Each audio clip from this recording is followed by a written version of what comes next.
진행해도 될까요? 네 번째 시간을 시작하도록 하겠습니다. 이제 3장은 마쳤고요. 3장에서 배우셨던 거는 이제 집에 들어가서 복습하시고 이제 4장 선로정수하고 코로나 부분을 진행을 하도록 하겠습니다. 1장이 전력계통의 개요였다고 하면은 2장, 3장은 가공선과 지중선로의 비교였습니다.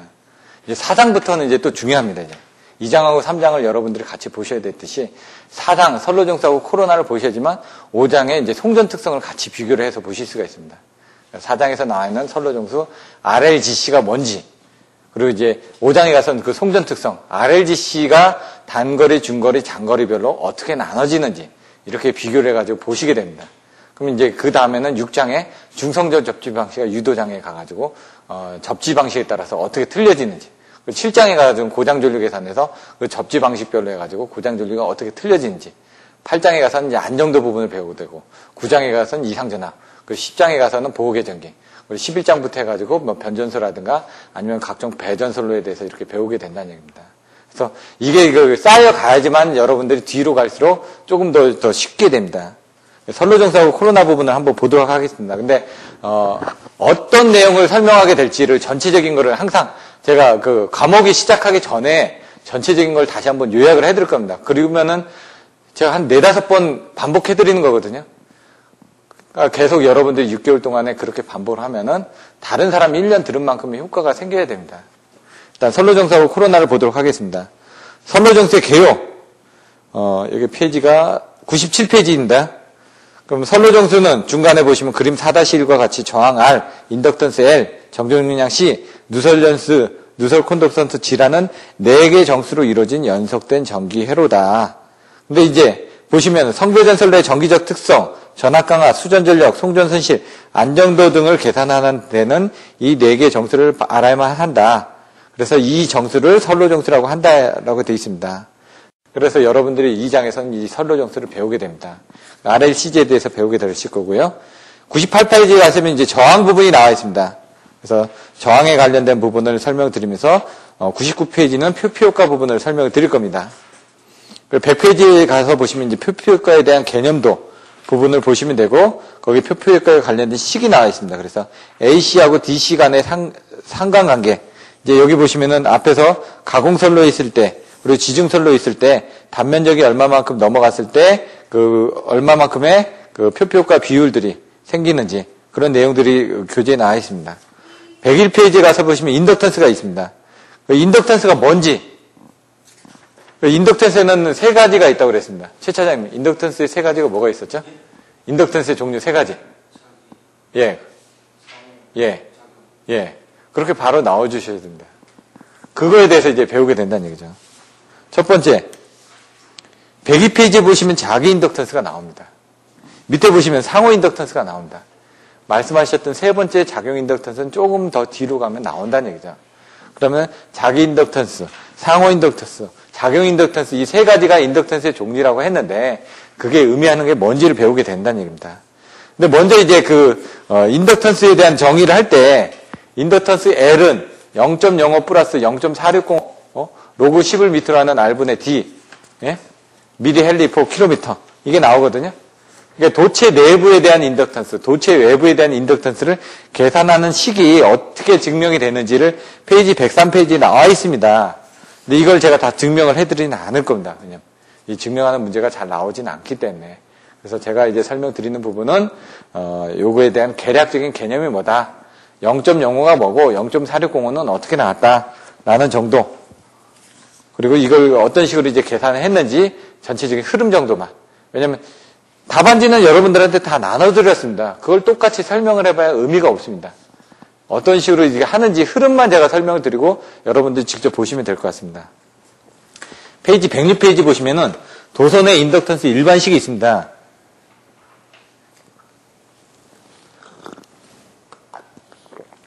근데 N개의 도체를 기준으로 해가지고 설명을 드릴 겁니다. 책에 있는 이 공식대로 설명을 드리진 않고요. 약간은 축약을 해서 설명을 드릴 겁니다. 하지만 흐름은 나중에 보시면 여러분들 이해하실 수 있을 거고요. N개의 도체다 보니까 이건 뭐냐면 하나의 도체가 N개의 도체가 있는데 하나의 도체에 걸리는 인덕턴스를 보는 겁니다. 첫 번째. 그래서 여기 IN이라는 M 도체에 인덕턴스가 걸리는 걸 보는 겁니다, 지금. 나머지 도체. 파이 1, 2, 3. 이런 식으로 L1에 N, 2, 3. 이런 식으로 이제 나눠지게 되어 있습니다. 그래서 그런 것들을 한번 보시면 될 것 같고요. 그 다음 페이지 108페이지에 보시면 왕복 2도선입니다. 왕복 2도선에는 이걸 자세히 보셔야 될 게 하나는 전류가 플러스고 하나는 전류가 마이너스입니다. 그래서 각각 플러스 I하고 마이너스 I의 전류가 흐르고 있을 때 직선상 두 개의 도선이 하나는 갔다가 하나는 돌아온다는 얘기입니다. 그리고 108페이지 밑에 보시면 정삼각형 배치의 경우 3상 1회선 송전선로입니다. 여기서 여러분들이 아실 수 있는 것들은 다 평형일 때 계산이 되어진다는 걸 아셔야 됩니다. 그래서 페이지 106페이지의 도선의 인덕턴스 일반식에선 평형이다라고 가정한 상태에서만 이 수식이 계산이 된다는 얘기입니다. 그렇지 않으면 이제 계산이 안 되기 때문에 평형이었을 때 다 보면 평형 이런 부분이 나온다는 얘기죠. 그리고 111페이지에 가시면 일선과 대지기로의 경우 한 선이 갔다가 다시 돌아오는 거죠. 그리고 이선과 대지기로의 경우 나오고 페이지 114페이지 가시면 이제 작용 인덕턴스라는 게 나온다는 얘기죠. 예? 왕복선으로 사용할 경우 한 선의 인덕턴스를 나타낸 경우로서 작용 인덕턴스라고 나와 있습니다. 그건 뭐냐? 자기 인덕턴스하고 상호 인덕턴스에서 합쳐져 있는 부분이 작용 인덕턴스라는 얘기입니다. 그래서 여러분들이 순차적으로 배우시게 된다는 얘기죠. 그리고 페이지 115페이지 보시면은 이제 배우셨던 자기 인덕턴스, 상호 인덕턴스, 작용 인덕턴스의 계략값이 어떻게 되는지. 왜냐면 이게 실질적으로 154나 345, 765로 계산해도 거의 비슷한 값이 나오더라 이거죠. 인덕턴스라는 게. 케이블의 재질에 따라서 아니면 등가 대지면의 깊이에 따라서 뭐 이런 부분이 조금씩 틀려지긴 하는데 계략값을 아시면은 물론 이게 실측값을 쓰셔야 되는데 계략값을 쓰셔도 상관없더라 이거죠. 계략값이 나와 있는 게 어떻게 나왔는지 그런 내용들을 설명을 드릴 겁니다. 자기는 자기만 보면 되는 거고 상호는 둘을 보면 되죠. 그래서 작용 인덕턴스는 자기 인덕턴스하고 상호 인덕턴스를 같이 보면 되겠죠. 그런 내용들을 보게 됩니다. 그래서 페이지 118페이지 보시면은 뭐 4.6, 뭐 2.3, 1.1, 뭐 1.4, 뭐 2.4 마이너스 1.1은 1.3이고 2.4 더하기 1.1 더하기 1.1은 4.6이고 그래서 그런 내용들이 여기 나와 있습니다. 페이지 119페이지 보시면 1.3이 어떻게 나왔는지 나와 있고요. 근데 그 밑에 보시면 중요한 게 있습니다. 1, 2, 3에 1, 2 해가지고 평상 운전 시, 단락 고장 시 이때는 평형이기 때문에 작용 인덕턴스를 사용한다. 근데 밑에 보시면 2번 지락 고장 시에는 대지기로의 인덕턴스를 사용한다. 이렇게 이런 내용들이 어떻게 나와지는지 앞에서 이제 이런 내용들을 이제 배우시게 된다는 얘기입니다. 뒤로 가서 보시면 그래서 페이지 120페이지에 영상 인덕턴스가 나온다. 지락 시에는 영상본이라면서요. 그 영상 인덕턴스가 나오게 되는 그런 부분을 설명드릴 겁니다. 그림 4-17을 보시면 IG는 3I0라고 나와 있습니다. 지락 전류는. 그래서 지락 부분이 바로 영상분이라는 얘기입니다. 그리고 나머지 이제 수식들은 한번 살펴보시면 될 것 같고요. 작용 인덕턴스를 구하는 것들은 계산해 보시면 되고요. 페이지 122페이지에 전용 용량이 나옵니다. 그래서 오늘은 인덕턴스의 그 계략적인 부분만 저항이나 인덕턴스 일부 설명하다가 시간이 끝날 것 같습니다.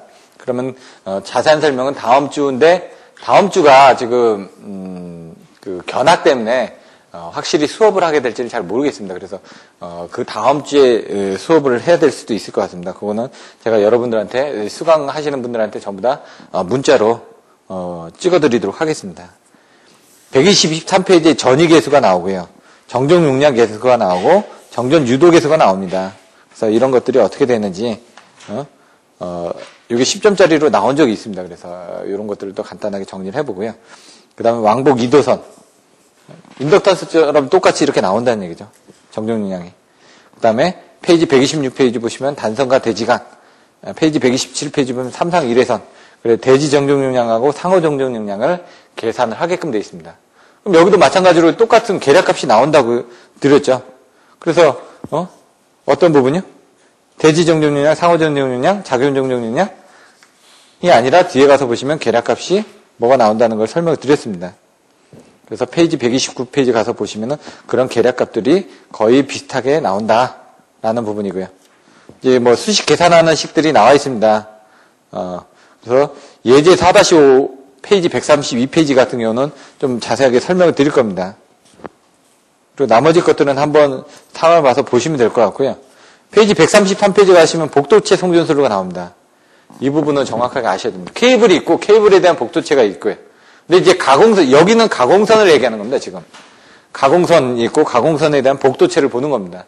그럼 이 뒤에 가서 보시면 또 케이블이 또 나옵니다. 케이블에 대한 인덕턴스하고 정정 용량이. 앞에서 지금 인덕턴스하고 정정 용량을 배웠는데 여기서는 복도체에 대한 정정 용량과 인덕턴스를 배우게 된다는 얘기죠.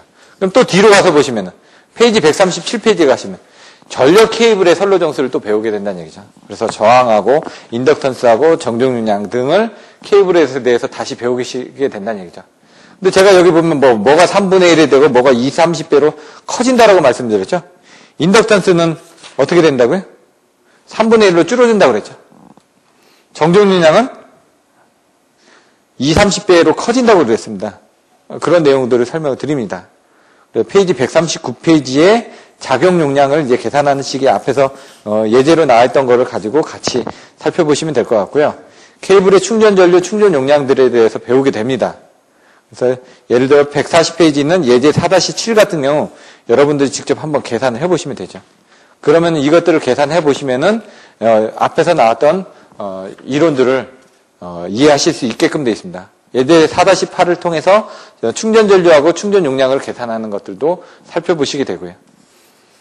송전 계통의 임피던스 부분에서 옴 임피던스, PU법, 퍼센트 임피던스법 등이 있는데 여기서는 옴 임피던스하고 퍼센트 임피던스법에 대해서만 설명을 드릴 거고요. 그 사이의 관계들을 페이지 147페이지에 나와 있습니다. 그래서 그 관계식, 퍼센트 임피던스는 CKV 자성분의 PZ라든가 이런 공식 등을 이용해서 서로 변환이 가능하다라는 부분을 설명드리고요. 이제 149페이지 보시면 이제 실질적으로 임피던스를 산출해서 계산하는 방법들, 그리고 고장전류 계산 방법들이 이렇게 나와 있습니다. 그래서 이런 것들을 예제 있는 부분을 단위법으로 변환을 한다든가 이런 것들이 나와 있으니까 그걸 가지고 옴법으로 계산하거나 PU법으로 계산하든가 퍼센트 임피던스법으로 환산해서 계산하는 것들을 예제로 설명드릴 겁니다. 근데 이 부분은 중요합니다. 왜? 7장의 고장전류 계산에서 이런 부분이 또 다뤄지기 때문에. 가장 시험 빈도수가 많은 게 고장전류입니다. 그렇기 때문에 이런 부분을 좀 알고 넘어가셔야 될 것 같고요. 페이지 155페이지 가시면 삼권선 변압기에 대한 부분이 나옵니다. 삼권선 변압기에 대한 변환 방법들, 그런 것들을 살펴보시게 될 거고요. 페이지 157페이지에 가서 코로나 부분에 대해서 배웁니다. 코로나에 대한 파열극한 전이기 경도가 어떻게 되는지, 코로나로 인해서 발생할 수 있는 문제점, 그래서 그 인계전압이 어떻게 되는지, 그 인계전압 계산식에 의해 가지고 코로나 장애들이 어떻게 생기고 코로나 손실, 자본 이런 것들이 어떻게 생겨가지고 그걸 방지하기 위한 대책들에 대해서 복도체를 사용한다든가 포면을 매끄럽게 한다든가 가성근구를 사용한다든가 이격거리를 증대한다든가 아킹온을 선택한다든가 반도체 유약을 바른다든가 이런 내용들 또 설명을 드릴 겁니다. 그리고 나서 마지막에 연습 문제에서 간단한 내용들을 설명을 드리고 4장을 마칠 예정입니다. 그럼 1장 송전 선로정수하고 코로나 부분에서 저항 부분에 대해서 먼저 보도록 하겠습니다. 이 저항 부분에 대해서는 앞에서 그 2장 가공 송전선로에서도 여러분들이 저항을 보셨습니다.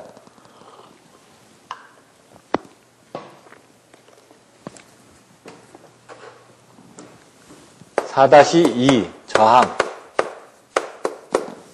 저항에 대한 기본 개념을 알고 계시는데 아까처럼 그 저항을 줄여주기 위해서 저희가 초전도 케이블을 썼죠. 온도하고 관련되어 있다는 얘기입니다. 여기서는. 중요한 게 다 온도입니다. 온도.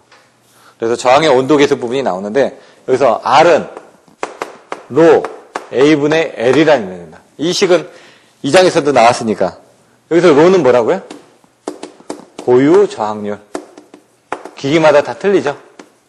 2장에서는 경동선을 썼을 때 로 값하고 그리고 ACSR, 경알루미늄선을 썼을 때 로 값이 틀려졌죠. 로는 58분의 1. 이게 뭐라고요? 경동선. ACSR은 이게 얼마죠? 27분의 1이었죠? ACSR. 이런 수치들을 알고 계셔야지만 나중에 계산할 때 또 쓰실 수가 있다는 얘기입니다. 그럼 표준 연동의 저항률, 이게 어떻게 된다고요? 20도씨 기준이라고요. 온도가 중요하다고 말씀드렸습니다. 온도. 보시면 그 밑에 RT는, 온도는 RT0에 1 플러스 알파의 T 마이너스 T0 일대의 저항이라는 얘기입니다. 이렇게 저항. 그러니까 온도가 중요하기 때문에 여러분들이 그 온도 부분을 정확하게 알고 계셔야 되는데 대부분 표준 온도 20도씨 기준으로 해가지고 나타나게끔 되어 있습니다. 케이블의 허용 전류 계산할 때 어떻게 됐죠? CV는 90도씨다. 그럼 저희가 주위 온도가 40도씨 기준으로 했죠. 그래서 온도 상승이 50도씨를 넘어가지 않게끔 주의해야 된다라는 내용이 나와 있습니다. 여기서도 이제 처음엔 이제 DC에 관련된 DC 값으로 주어집니다. 이것들을 환산해가지고 여러분들 보시는 방법들을 하셔야 되고, 여기 도전율이 97, 61%라는 부분이 나와 있습니다. 어디에? 책에 99페이지 밑에 보시면 나와 있다는 얘기죠. 이렇게 해서 이런 부분을 계산하시면 된다는 얘기죠. 알파 0, 알파 20, 알파 30 해가지고 그 별로 해가지고 어떻게 됩니까? 도전율이 틀려지죠. 온도에 따라서. 온도가 올라갈수록 이런 부분이 틀려진다는 얘기입니다. 지금. 온도가 낮아지면 낮아질수록 그 도전율 부분이 커지고 있어요. 지금 보시면은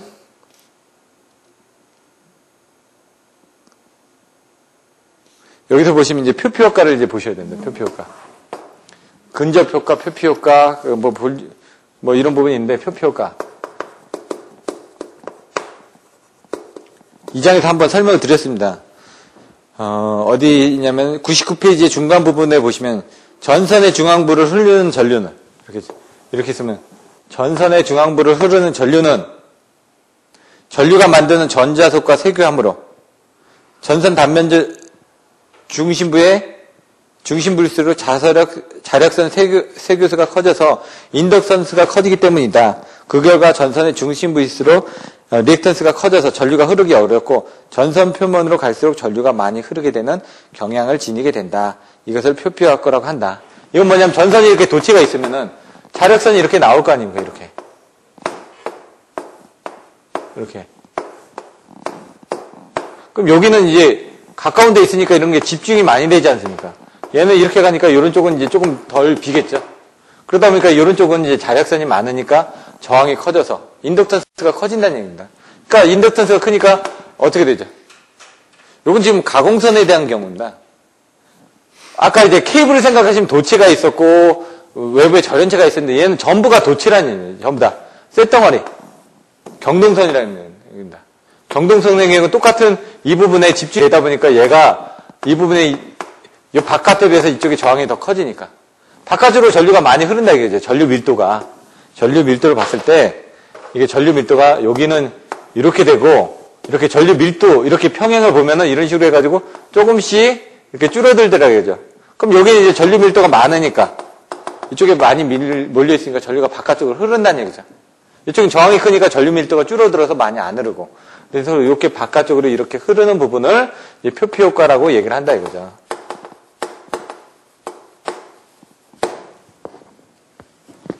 이런 내용들이 이제 설명이 되어 있습니다.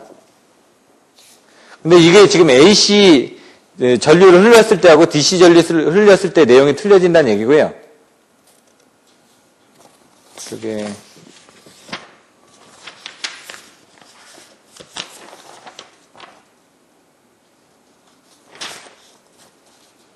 비율이 여기 없네.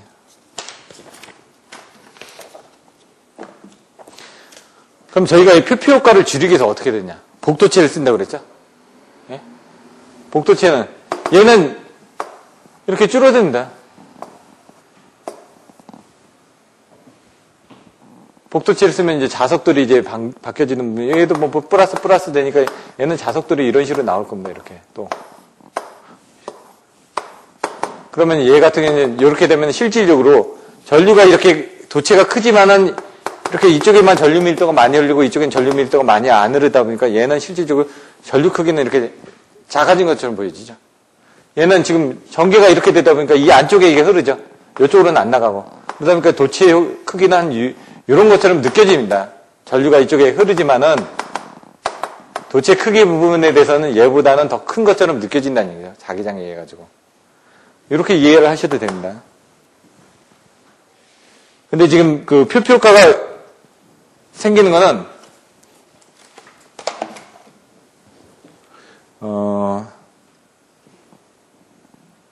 주파수가 클수록 표표가 커지는 거는 주파수가 크거나 아니면은 전선의 단면적이 커지거나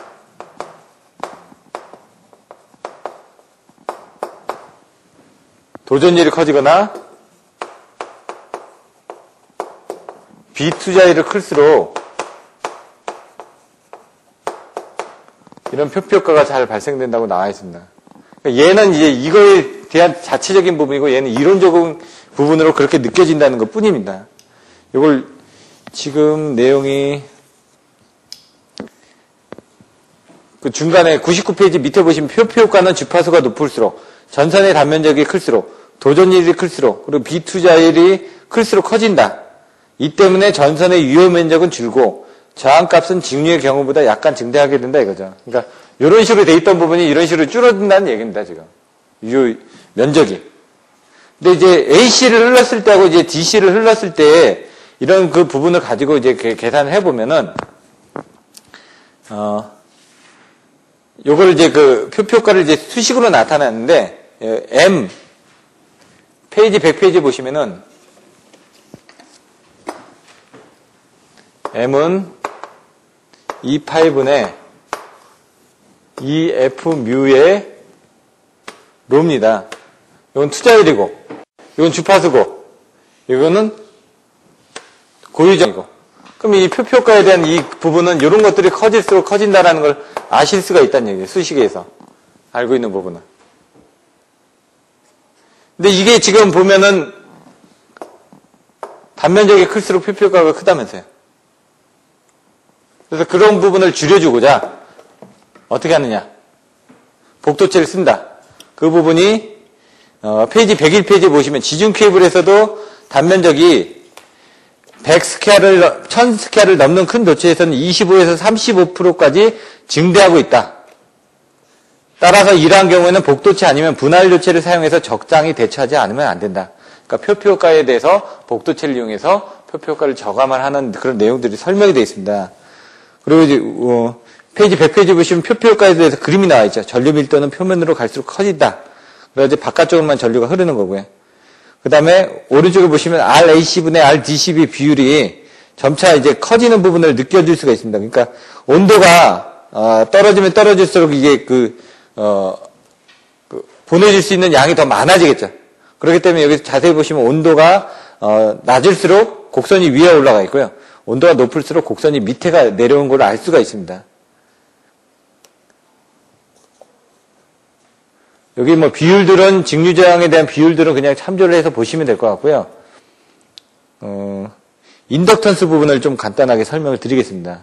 여기 뭐 가공선로는 뭐 1500스퀘어 같은 경우는 1.3배 정도가 되고 지중선로는 1000스퀘어 같은 경우는 한 1.25배 정도가 된다라고 여기 나와 있는데 그거는 뭐 책에 나와 있는 것들을 한번 참조를 해서 보시면 될 것 같습니다. 중요한 건 이제 표피 효과에 대한 부분을 물어보기 때문에 그 표피 효과에 대해서 어떤 때 증대가 되고 그거를 저감하기 위해서 어떤 대책을 사용하는지 이런 부분이 중요하기 때문에 그런 부분을 보시면 될 것 같고요. 인덕턴스 부분에 대해서 보시면은 인덕턴스의 정의를 먼저 좀 알고 계셔야 됩니다. 인덕턴스가 4-3 인덕턴스.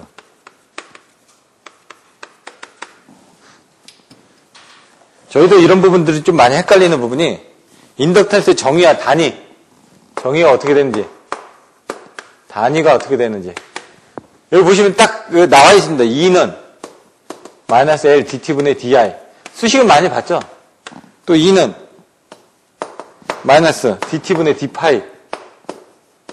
여기서 이 L이 인덕턴스인데 L을 요 똑같은 전압에 대한 매개체로 해가지고 계산을 해보면은 페이지 L은 di분의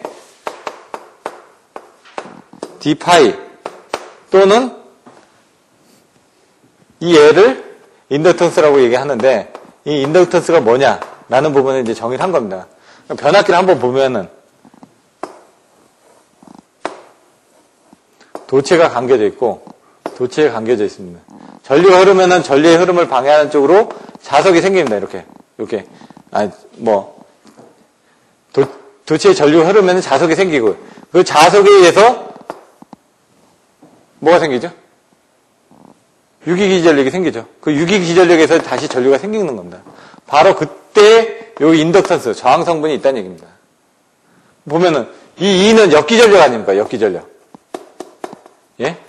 저희가 이게 그래 마이너스가 붙은 거는 반대로 생긴다고 해서 역기전력이라고 얘기하는 겁니다. E는 기전력인데 마이너스가 붙었기 때문에 역기전력입니다. 그래서 여기 변압기에 도체에 전류가 흐르면 그 전류에 의해서 자석이 생기고 이 자석의 흐름을 방향을 반대하는 쪽으로 뭐가 생긴다? 역기전력이 생긴다. 이 역기전력이 생긴다. 역기전력이 생기면서 바로 이런 그 전류가 생기는 겁니다. 전류가 생겨가지고 우리가 쓰는 겁니다. 이제 변압기를. 그럼 여기서 이 관계에서 마이너스 L dt분의 di, E는 마이너스 dt분의 d파이. 왜? 자석의 흐름을 반대 방향으로 하는 쪽으로 역기전력이 생겼다고 그랬죠. 그러다 보니까 이 전류 부분이 생기고 그 전류하고 관련된 인덕턴스가 있다는 얘기입니다. 이 관계에서 우리가 L 값을 구할 수가 있다. L은 자석과 전류와의 관계에서 임피던스를 구할 수 있다. 그럼 이건 뭐죠? R은 I분의 V하고 똑같죠. 이게 L 값이니까 이 d파이 부분이 뭐로 결정이 된다고요? E로 정의가 되니까 결과적으로 보면 이 수식하고도 비슷하다라고 여러분들이 이해를 하셔도 되죠. 개념적으로. 그래서 이 인덕턴스 부분을 보시면은 그렇게 정의를 하고 있다. 근데 여기는 이제 자기 인덕턴스는 자기 혼자 하나만에서 의해서 생기는 거 아닙니까? 요거 하나만에 의해서 이렇게 생기는 거. 요게 이제 자기 인덕턴스고요. 자기 혼자만에 의해서 생기는 거. 상호 인덕턴스는 두 개에 의해서 상호 서로 간에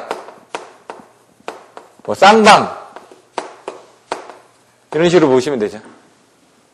그래서 여기 보시면은 이 페이지 102페이지 보시면은 전류 IA하고 IAB가 흐르고 있을 때 이 IB에서 흐르는 부분 또 IA에서 흐르는 부분 이걸 같이 보다 보니까 여기는 아까 보시는 그 EA 부분에다가 이 EA에다가 마이너스 M DT분의 DIB가 되고 이 B는 마이너스 M의 DT분의 DIA가 된다. 이거 서로 이쪽으로 주는 거, 서로 이쪽으로 주는 요 M 부분을 아까는 지금 하나만 가지고 해서 이 L을 풀었는데 여기서는 두 개 전류가 흐를 때 두 개를 가지고 M을 보니까 요때 생기는 게 상호 인덕턴스라는 얘기입니다. 근데 우리는 그죠? 삼상을 쓰죠. 자체만으로 이렇게 생기는 부분이 있고요. 요게 자기 인덕턴스죠. 그래서 선로 인덕턴스에서 계략값을 볼 때 자기 인덕턴스 하나만 보고 얘가 이렇게 영향을 또 미치지 않습니까? 이렇게 두 개가. 왜냐면 두 개 이상이라면서 상호라니까.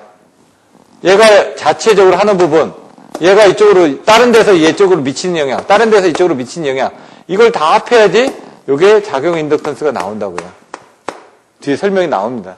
그래서 여기 있는 자기 부분하고 요 두 개에 대한 상호 부분을 합쳐서 작용 인덕턴스가 나온다. 그래서 여러분들이 자기 인덕턴스가 어떤 건지, 상호 인덕턴스가 어떤 건지 대략적인 이런 그 의미 정도만 알고 계시면 됩니다. 이게 뭐 상세하게 뭐다 이렇게 머릿속으로 깊이 들어가면 어려우니까 여기 책에 있는 내용들을 여러분들이 다 외워가지고 쓰실 필요는 없습니다. 이해하는 정도만 하시면은 하시는데 지장 없다는 얘기죠. 이것도 이해하는 겁니다. 역기전력이 생겨가지고 생기는 부분이 자기에서 발생되니까 이 L은 DI분의 D파이. 근데 이거는 R은 I분의 V하고 같다라고 이렇게 좀 이해를 하고 계시면 어차피 역기전력으로 계산되는 E는 마이너스 DT분의 DI, L DT분의 DI고 DT분의 D파이니까. 전류가 흐르면 전류에서 자석이 발생되고 자석의 흐름을 방해하는 쪽으로 뭐가 생긴다고요? 역기전력이 생긴다. 그럼 그 역기전력에 의해서 전류가 생긴다. 그 전류가 생길 때 발생하는 저항이 인덕턴스다. 자기 인덕턴스다. 그래서 자기 인덕턴스 L은 어떻게? 요것처럼 여러분들이 이해를 하시면은 이해하기가 편하다. 이렇게 보시면 됩니다. 그리고 상호 인덕턴스 서로 간, 쌍방 간의 인덕턴스고 작용 인덕턴스는 이와 같이 자기 상호 인덕턴스가 합해지는 부분이다. 이런 정도만 이해를 하시면 될 것 같습니다. 세부적으로 더 들어가면 어려우니까 그 다음에 이제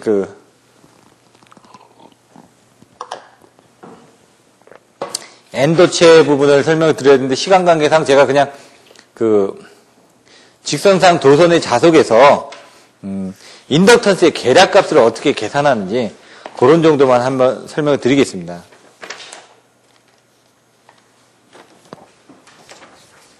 저쪽에서 인덕턴스의 계략값 내부 임피던스하고 외부 임피던스를 합해가지고 어떻게 나오는지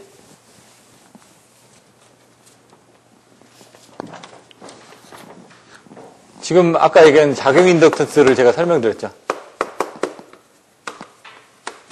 작용 인덕턴스는 자기하고 상호값이 합해진다고 그랬습니다. 이게 얼마라고요? L은 0.05 플러스 0.4605 로고 10을 밑으로 하는 R분의 D 미리 헬리포 킬로미터. 이걸 유도하려고 그러면 이 책에 있는 내용들을 다 봐야 되는데 흐름이 뭔지만 간단하게 정리를 해드리겠습니다. 첫 번째, 암페어 주요 법칙. 주요 법칙을 이용을 하라고 합니다. 여기서. 예? 암페어 주요 법칙이 공식이 나왔는데 그 공식이 이런 식으로 HDL은 I다. 그럼 뭐냐? 전류가 흐르고 있는데, 예? 여기 전류가 흐르고 있는데 이 전류는 이 주변에 예? 자기하고 전류는 자기하고 이 자기의 H에서 이 주변 이 길이만큼 생긴 부분에 의해서 생겼다라고 보시면 되죠. 적분을 하는 겁니다. 적분을. 왜? DL을 적분해가지고 합하는 거죠. 요 DL을 다 적분해가지고 더한 다음에 여기 생기는 자기하고 발생되는 부분이다. 그러면 이제 이 DL을 계산하다 보니까 이 DL이 어떻게 되죠? 2파이 X가 되지 않습니까? DL이. 그래서 나중에 계산해서 보시면은 H 곱하기 요게 DL이 2파이 X니까 그건 I란 얘기죠. 그 자개 부분 H를 어떻게 계산하냐. 그래서 여기서 책에 보시면은 자개 H는 요거 2파이 X분의 I가 나오는 거죠. 그러니까 흐름은 이겁니다. 암페어 주요 법칙이니까 그림을 딱 그려가지고 암페어 주요 법칙이니까 이렇게 도는데 전류 I 부분에 대해서 H 자개가 있고 그 다음에 이 DL로 해서 나눠서 하는구나. 그럼 이 부분에 대한 것들 면적을 다 합해야 되다 보니까 적분기에서 HDL은 I라고 이제 수식이 나왔고 이제 이런 부분들이 이제 그 전체적으로 흐름을 읽어보시면 됩니다. 여기 지금 H는 2파이 X분의 I라고 되어 있는데 이게 어디 나와 있는지 이게 안 나와 있지 않습니까? 그런 부분을 이렇게 간단하게 설명드리면 H는 2파이분의 X분의 I라는 부분이 이런 부분에 대해서 H 곱하기 2파이 X 해가지고 요 DL을 다 합한 게 2파이 X니까 그걸 계산하면은 이렇게 나온다라는 얘기입니다. 요거는 이제 자료를 제가 사장 거를 제가 오늘 가서 드릴 테니까 그걸 한번 보십시오. 요거는 흐름만 보여드리는 겁니다. 왜냐면 거기 다 자세히 나와 있으니까 여러분 이해하기 쉽게끔 흐름만 보시고 여러분 직접 한번 써보셔야 됩니다. 이제 보시면 이제 도체 외부 자석 파에 대해서 이제 계산합니다.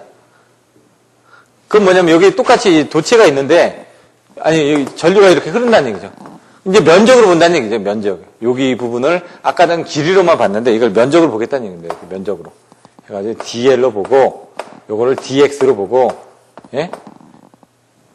여기 지금 요거를 지금 하나의 선으로만 봤는데 선이 아니라 면으로 보겠다는 얘기입니다. 이렇게 면으로.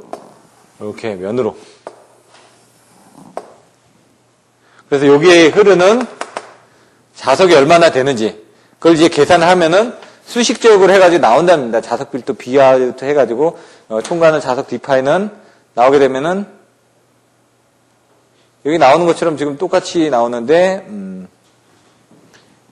2파이 분의 뮤 제로 I, L, Ln, R분의 D, 웨바, 자석이니까. 그게 어디냐면 4-12에 나와 있죠. D파이. 예? 근데 거기 나오는 부분에 대한 것들이 여기 지금 좀 빠져 있는데 자료를 보시면은 이런 식으로 이제 면적을 가지고 이렇게 계산했다. 이런 흐름만 일단 이해를 하십시오. 왜냐면 자료를 보고 여러분들이 이해를 하시면 되니까. 얘는 지금 보시면 2파이라는 부분이 아까처럼 그 면적입니다. 여기 나왔던 그 h가 들어간 겁니다. 이 h 2파이 x분의 i가 여기 또 들어갑니다. 그러니까 2파이 x분의 i가 들어갔는데 x 부분이 여기서 이제 생략이 됐습니다. 삭제가 되면서.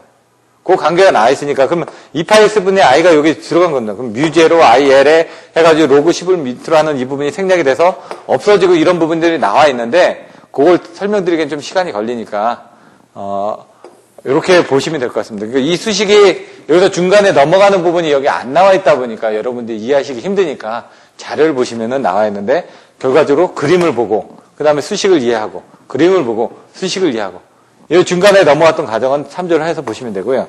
그 다음 보시면 외부 인덕턴스 부분이 이제 계산이 되면은 여기서 최종적으로 계산된 게 0.4605 로그 10을 밑으로 하는 R분의 D 값이 여기서 나온다는 얘기입니다. 미리 헬리포 킬로미터가.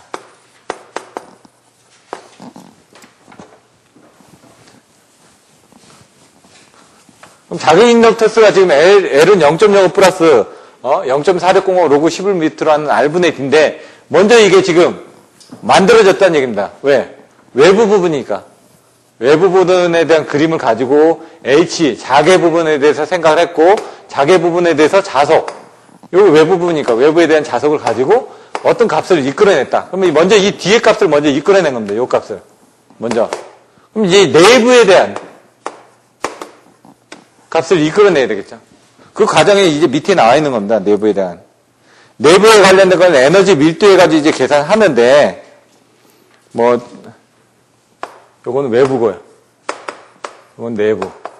여러분들이 이 수식을 보셨을 때 얘는 외부고 얘는 내부라는 것만 알고 계시면 됩니다. 내부에 의한 것을 계산할 수 있는데 그 계산한 값을 하다 보면 내부 인덕턴스 값은 88분의 4파이 곱하기 10의 마이너스 7승 10의 마이너스 7승이 이제 뮤제로거든요. 그러니까 결과적으로 보면 88분의 이건 뮤라는 식이 나옵니다. 요 식을 계산하시면 얘가 0.05가 나옵니다. 0.05. 미리 헬리포 킬로미터가. 내부는 0.05가 그래서 나왔던 거고 외부는 이렇게 나왔습니다. 그걸 다 더하면 작용 인덕턴스는 내부하고 여기서는 외부다. 그래서 값이 어떻게 된다? 0.05 플러스 0.4605 로그 10을 밑으로는 R분의 D에 미리 헬리포 킬로미터다. 요걸 이제 증명하는 식이 한 번 나왔었습니다. 한 번 나왔는데 이거를 이제 여러분들이 다 외워서 쓰실 경우가 그렇게 도움이 될지는 몰라가지고 이렇게 보고 이제 N도체일 경우 복도체에서 인덕턴스가 아까 줄어든다고 그랬죠. 표표가가 줄어든다고 그랬죠. 그 복도체를 쓰면 인덕턴스가 줄어들고요. 예? 어떻게 줄어드냐? 얘가 N도체면 N으로 이렇게 줄어듭니다. 개수만큼. 여기는 또 여기에 이제 바뀌어지죠. 여기 어떻게 바뀌어지냐? N 루트 R에 SN-1분의 D로 바뀌어집니다. 이렇게. 여기에 N분의 이렇게 바뀌어지고. 요건 이제 복도체 부분에 대해서 여러분들이 나중에 보실 겁니다. 그러면 나중에 복도체 때 왜 이 등가 성간거리가 줄어드니까 아까처럼 그래서 표표가가 줄어들다 보니까 더 도움이 된다. 인덕턴스가 줄어드는 겁니다, 지금. 인덕턴스가 줄어드는 부분을, 왜냐면 표표가가 줄어들지 않는 거예요. 왜? 그 자석에 생기는 부분이라면서요. 저항이. 전류 밀도가 줄어드는. 그런 부분들이 얘가 등가 성간거리가 이제 줄어들다 보니까, 바깥쪽으로 하다 보니까 요 안쪽으로는 오히려 더 큰 것처럼 느껴져가지고 더, 바깥쪽으로 흐르게 된다는 얘기죠. 이런 부분을 한번 보시면 되고요. 요거는 이제 복도체에서 또는 다도체에서 요거에 대한 수식이 어디 나와 있냐면은 페이지